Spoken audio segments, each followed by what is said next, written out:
क्या है। नमस्कार दोस्तों, आज हम शुरू करने जा रहे हैं विद्युत अधिनियम 2003 की एमसीक्यू श्रृंखला, जो आने वाली परीक्षाओं के लिए बहुत मददगार होने वाली है। तो चलिए देखते हैं पहला प्रश्न।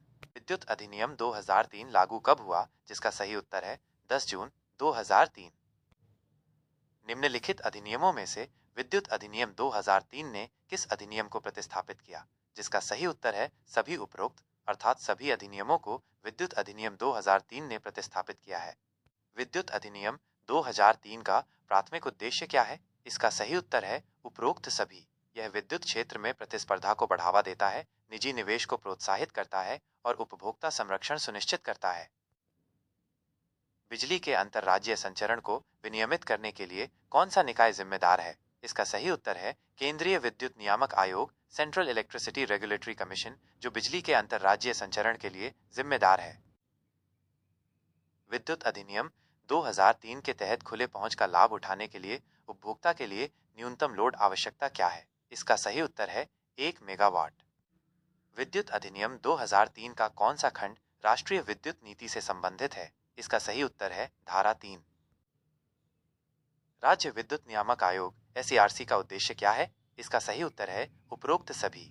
सीआरसी राज्य के भीतर पारेषण और वितरण को विनियमित करता है, बिजली के लिए टैरिफ निर्धारित करता है और नवीकरणीय ऊर्जा को बढ़ावा देता है।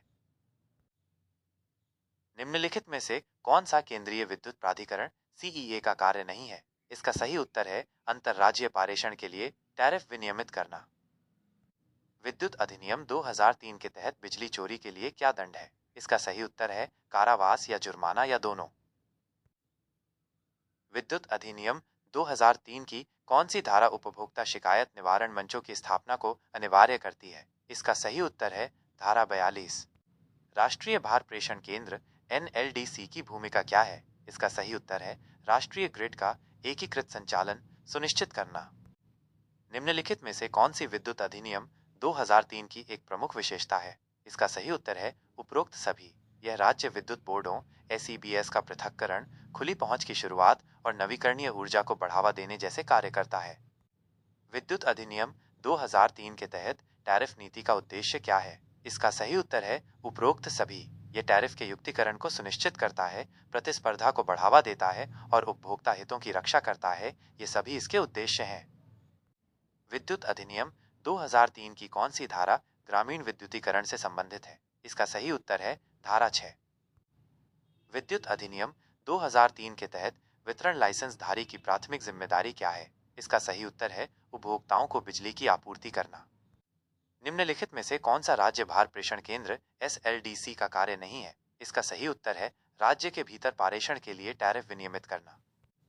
विद्युत अधिनियम 2003 के तहत ग्रिड कोड का उद्देश्य क्या है? इसका सही उत्तर है ग्रिड का विश्वसनीय और कुशल संचालन सुनिश्चित करना। निम्नलिखित में से कौन सा विद्युत अधिनियम 2003 के तहत प्रचारित एक नवीकरणीय ऊर्जा स्रोत है? इसका सही उत्तर है उपरोक्त सभी। सौर, पवन और बायोमास तीनों नवीकरणीय ऊर्जा स्रोत हैं। विद्युत अधिनियम 2003 के तहत एक विद्युत व्यापारी की भूमिका क्या है? इसका सही उत्तर है पुनर्विक्रय के लिए बिजली खरीदना। विद्युत अधिनियम 2003 की कौन सी धारा गैर अनुपालन के लिए दंड से संबंधित है? इसका सही उत्तर है धारा 142। क्या है। नमस्कार दोस्तों।